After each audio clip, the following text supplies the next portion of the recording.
Vamos a pasar con nuestro primer invitado de esta mañana. Nos acompaña Eddie Fleischmann, narrador y periodista deportivo. Eddie, ¿cómo estás? Buenos días. Hola, ¿cómo estás, Pancho? Gracias por la invitación. Finalmente se dio. Finalmente, así es. Hemos conversado bastante por redes sociales, como suele hacer uno a veces, pero primera vez que tenemos la oportunidad de conversar en persona. Yo también estoy bastante contento, Eddie.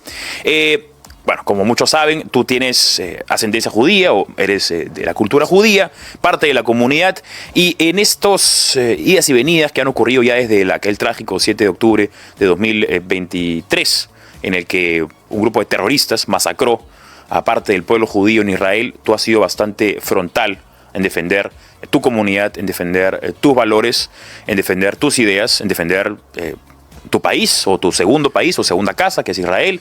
Y patria espiritual. Patria espiritual, una bonita manera de ponerlo, una patria espiritual.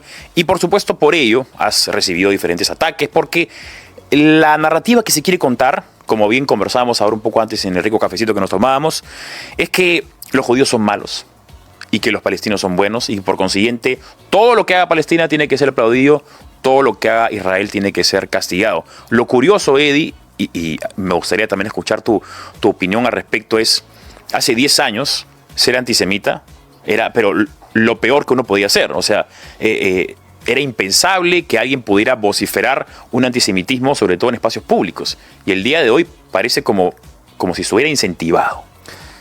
Mira, Pancho, yo debo corregir una pequeña parte de la introducción a la pregunta. Sí. Hace 10 años también había antisemitismo.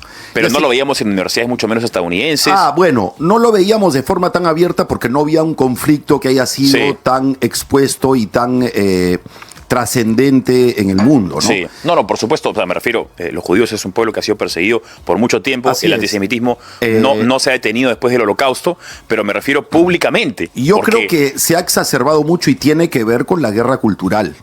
Esto no es algo que involucra estrictamente a Israel. Israel en este caso representa el muro de contención de la cultura judeo-cristiana y de la cultura de Occidente, que está siendo atacada sistemáticamente por un neomarxismo, una izquierda progresista, globalista, que increíblemente se ha aliado con lo más radical del conservadurismo islámico. Entonces nos encontramos con una narrativa en la cual,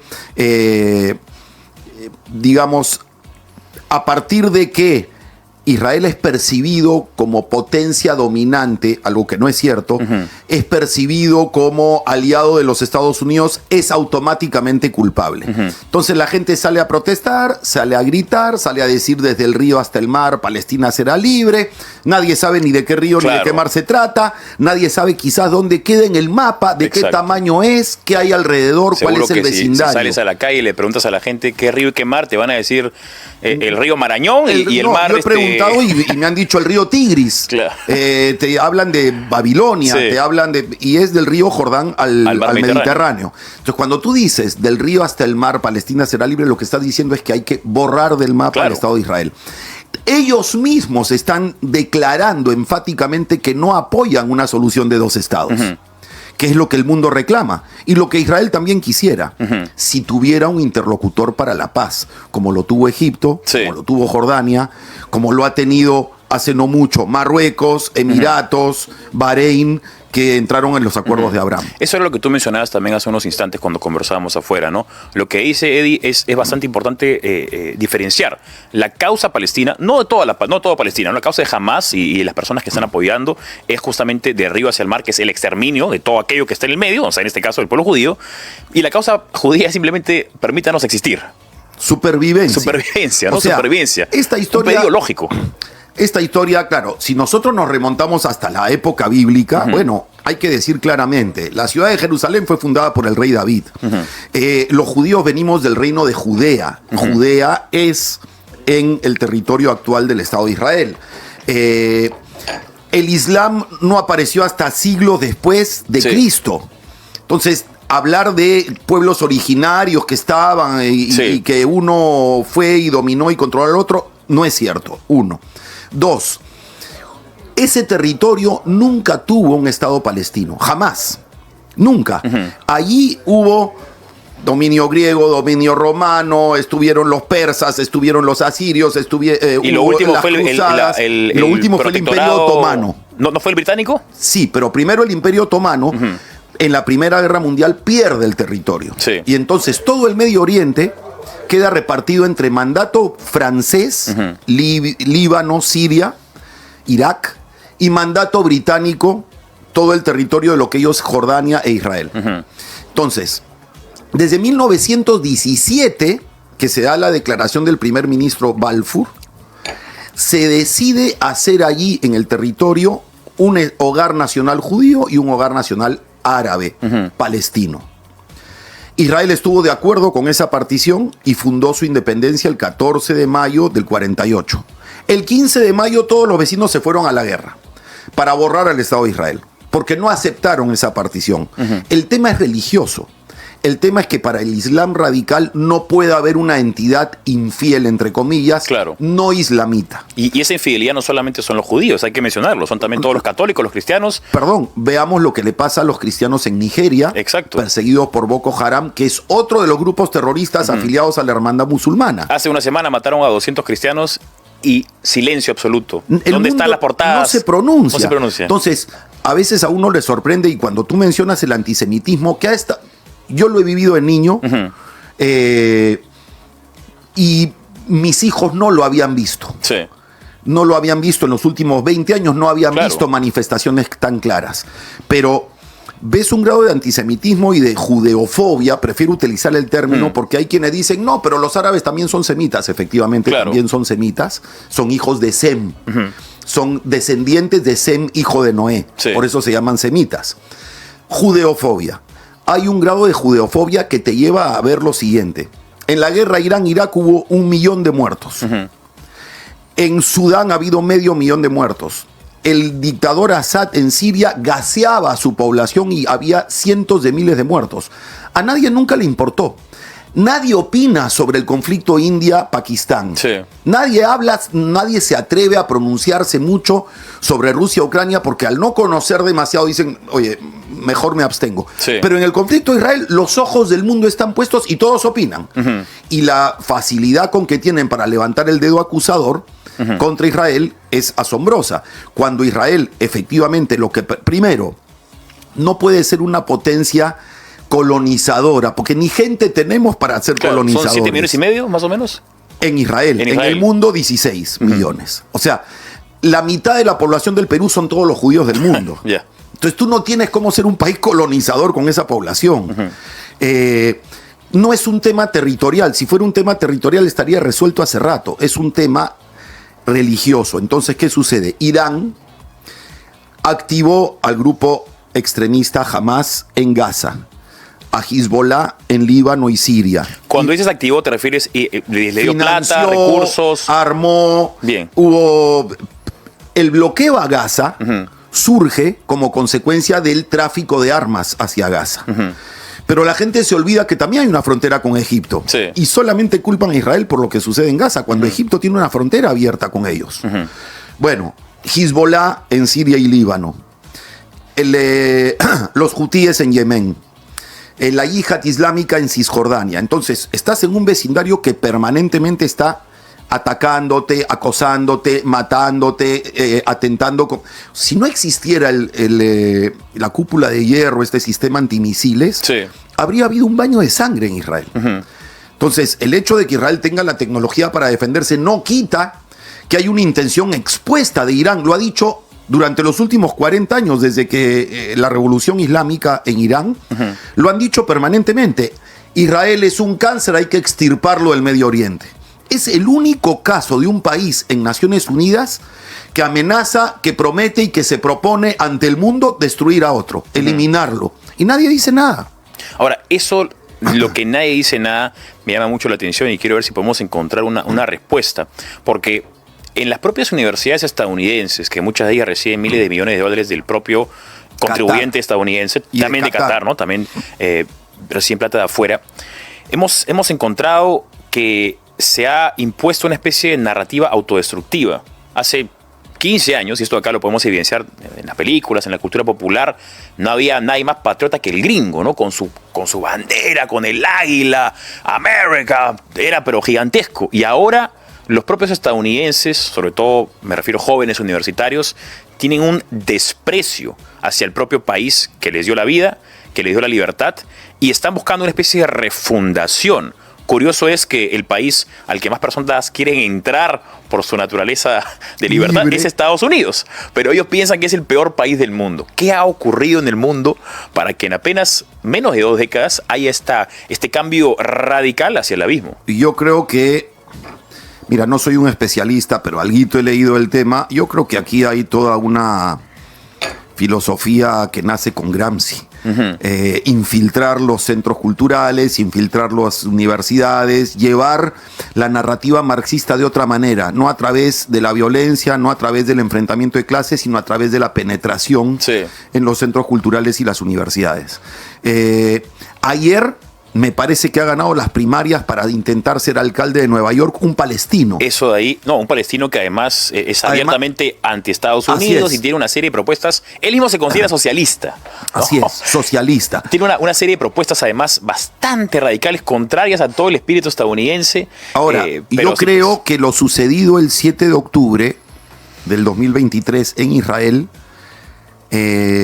detonó una situación que estaba aplacada, que estaba latente y que no se conocía, pero permitió ver al mundo cuál es la realidad, porque los líderes occidentales, en Europa sobre todo, tienen al enemigo dentro y tiemblan ante eso, y no iban a reaccionar nunca ante Irán. Estados Unidos directamente no lo iba a hacer.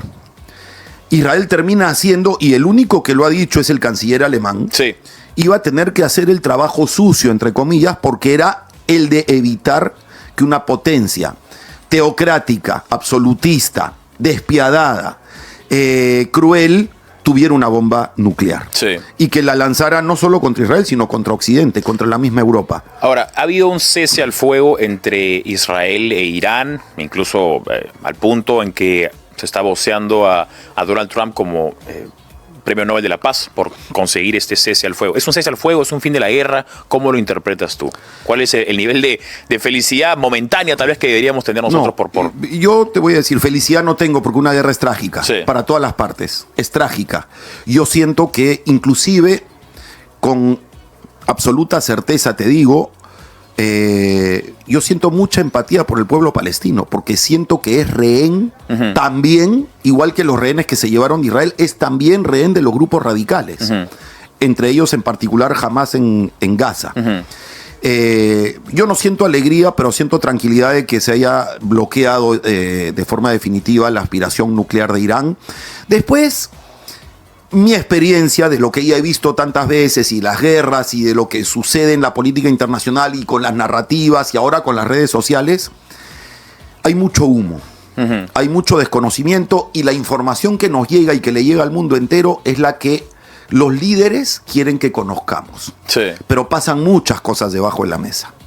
Yo creo que sigue habiendo cosas que no sabemos y que pueden estar pasando en este momento. Por ejemplo, fue muy extraño que en la última declaratoria pública en Irán, en Teherán, anunciando un triunfo presunto sobre Israel en esta guerra, no estaba el ayatolá. ¿Dónde está el ayatolá? ¿Dónde está su entorno más cercano? Nadie ha hablado. O sea, el representante de Israel en Naciones Unidas ha dicho que Trump merecería el premio Nobel. Trump ha salido a decir que Israel e Irán se están lanzando, y ha habido un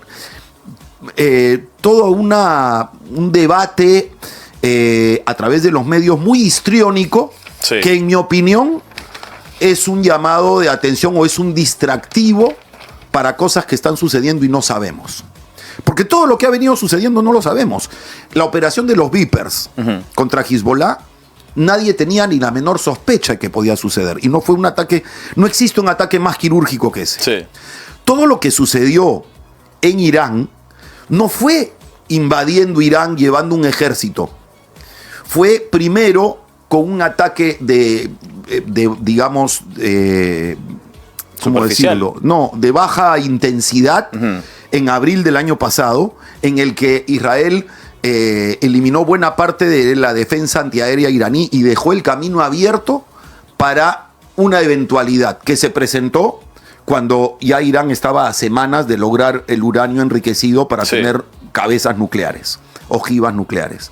Entonces, llega el momento en que Israel, desde dentro, tenía infiltrados el Mossad decenas de miles de personas colaboracionistas con Israel, que sirvieron de espionaje y sirvieron al servicio de inteligencia para poder, digamos, ir destruyendo, ir mellando la capacidad nuclear de Irán.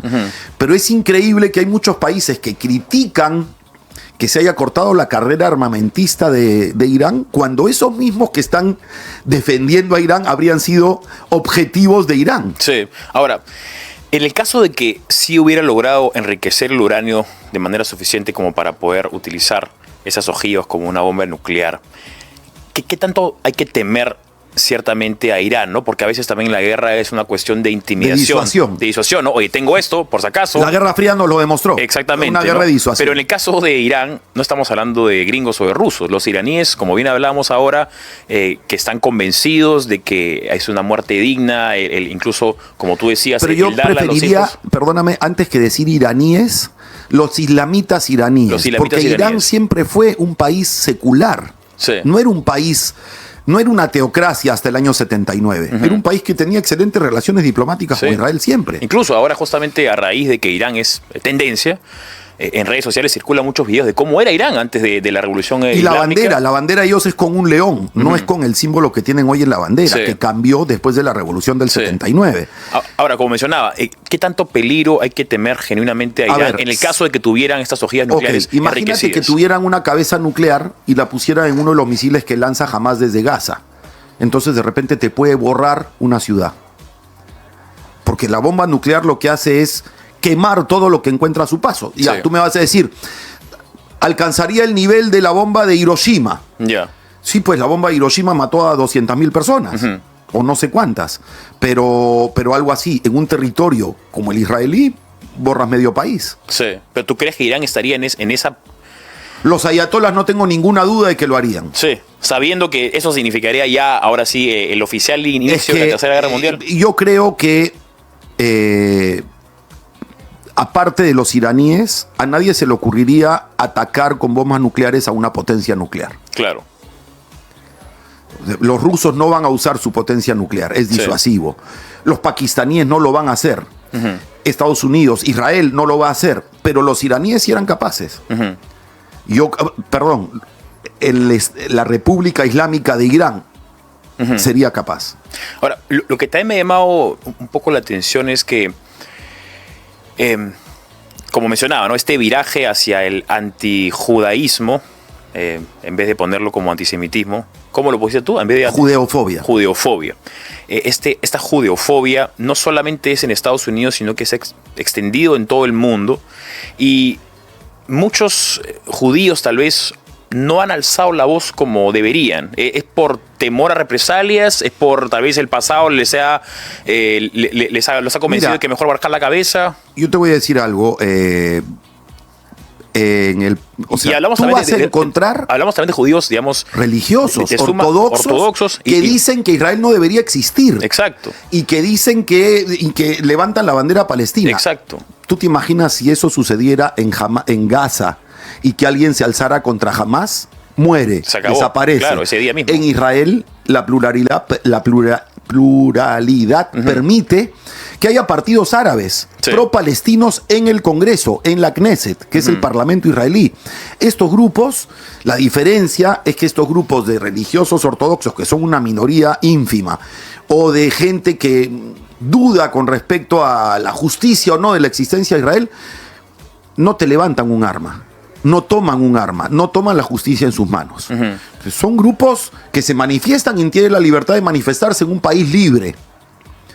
Y es contradictorio porque sí, por ejemplo, muchos de los judíos estadounidenses respaldaban la candidatura de Kamala Harris, que era mucho más perjudicial para Israel que la de Trump. Entonces, sí, uno se desconcierta a veces con las posiciones de los propios judíos, pero es parte de la pluralidad que hay. Incluso, para ponerlo en términos de cultura popular, Hollywood, la industria del cine estadounidense, tiene a muchos directores, actores, productores que son judíos. Y hemos visto muchas producciones que han hablado con mucha precisión acerca de lo terrible que ha sido el Holocausto en los últimos años, ¿no? O sea, me refiero a películas Schindler, como El Pianista, ¿no? El Pianista. Y ahora de pronto, silencio absoluto. ¿Dónde están esas personas vociferando, utilizando? No, pero además, entre los artistas en general, yo no quiero hacer una generalización que sería injusta, sí, pero hay muchísimo de ignorancia con respecto al tema. Sí. Hay el facilismo de decir, Israel es un satélite de Estados Unidos en el Medio Oriente. Israel es la potencia dominante, es el que tiene la tecnología, es el que tiene las armas, es el malo. Es el malo, porque la narrativa hoy de las izquierdas es que el hombre blanco, patriarcal, es el malo, que la mujer feminista es la buena. Entonces, han buscado ricos contra pobres, blancos contra no blancos, provincianos contra capitalinos, y eso es un fenómeno mundial. Claro, la dicotomía marxista constante de la oposición. La confrontación permanente. Yo creo que en eso también entra el conflicto del Medio Oriente. Sí. Bien. Entonces, tan irracional como ver a, digamos, la comunidad LGTB exacto, abogando por los palestinos y por Hamás, que los tirarían desde los techos porque los asesinan o los colgarían en una plaza desde una grúa en Teherán, defendiendo eso frente a un país que tiene el mayor parade, la mayor manifestación de orgullo gay del mundo, se hace en Tel Aviv. Claro, hay un desconocimiento. O sea, hay una contradicción absurda. Por ejemplo, la feminista, la política Irene Montero, española, salió el otro día a defender Irán. Y ya lo mencionó acá varias veces, ¿no? En Irán le tiran ácido a las mujeres que no tienen el rostro enteramente cubierto. Bueno, Masha Amini, si no recuerdo es el nombre, es la mujer que por usar mal el hijab fue asesinada. Exactamente, ¿no? Y lamentablemente estos tipos de, lo que tú mencionabas, la contradicción, el feminismo radical se ha aliado con un conservadurismo teocrático, pero que nada tiene que ver. Absolutamente. Nada tiene que ver. Suponiendo que borraron a Israel del mapa. Sí. Todos los progresistas que han abogado todo este tiempo por Hamás, por Irán, solamente por darle la contra a Estados Unidos y a Israel, serían objetivo de persecuciones, matanzas, prisiones, etcétera. Claro, porque esta gente, o los terroristas del Medio Oriente, no van a decir acabó, sino es listo. ¿Cuál es el siguiente objetivo? Así es. Europa, Estados Unidos. Entonces, lo siguiente es el norte de África, que ya es bastante, entre Túnez, Argelia, Marruecos, tienes el Islam. Ahí nomás está España. Y España, Francia, Inglaterra están con una población islamita enorme y cada vez mayor. El buenismo progre le ha abierto la puerta a esta cultura y lamentablemente... Y sin embargo, miras Polonia, Hungría, República Checa, los países que son más rigurosos en el tema de aceptar la inmigración y son más, digamos, detallistas para saber qué aceptan y qué no aceptan, son los que más tranquilos están. Sí, una pequeña pausa vamos a hacer y regresemos con Eddie Fleischmann. Estamos hablando justamente acerca de el conflicto que hay en el Medio Oriente, la guerra que hay en el Medio Oriente, y no solamente en el Medio Oriente, sino la guerra ideológica, que también tiene mucho que ver con lo que sucede en el Medio Oriente y la percepción que tiene la gente de lo que sucede en el Medio Oriente. Pausa y regresamos.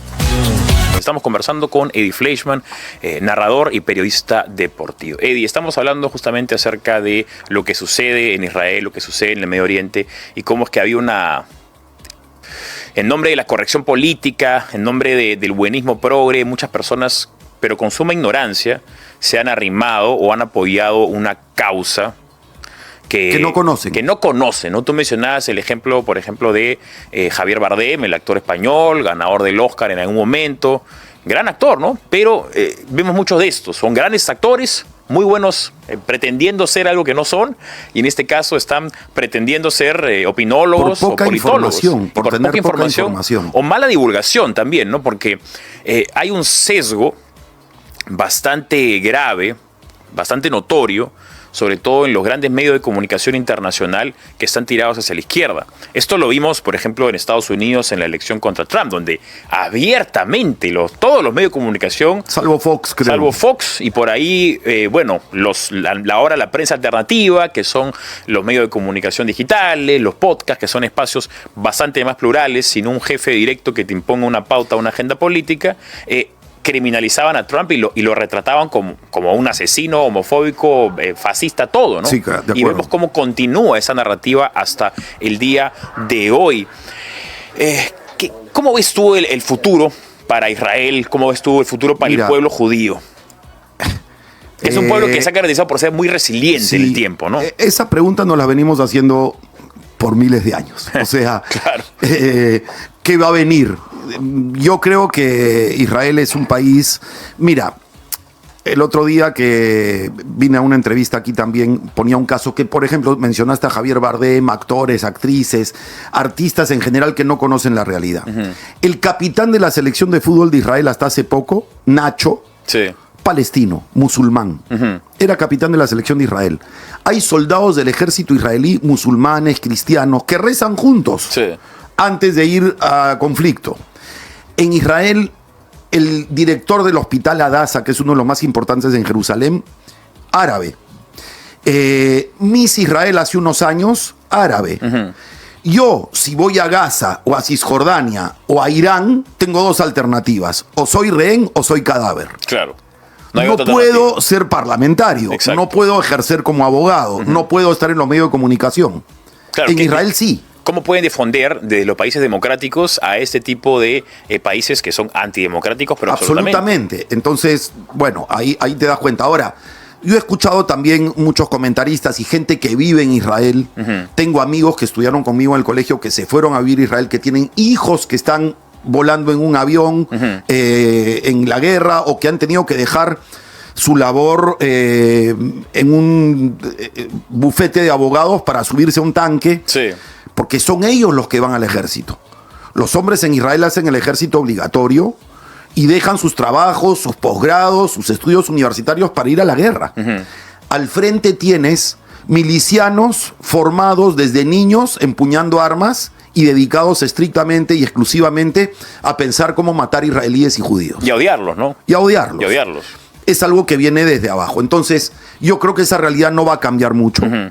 Pero Israel es un país fuerte. Creo que ha quedado como potencia claramente en el Medio Oriente. Yo creo que Arabia Saudí, Emiratos, Irak mismo, el Irak post-Hussein, Bahrein, Marruecos, todo el Medio Oriente está más tranquilo con un Irán no nuclear. Claro, más apaciguado.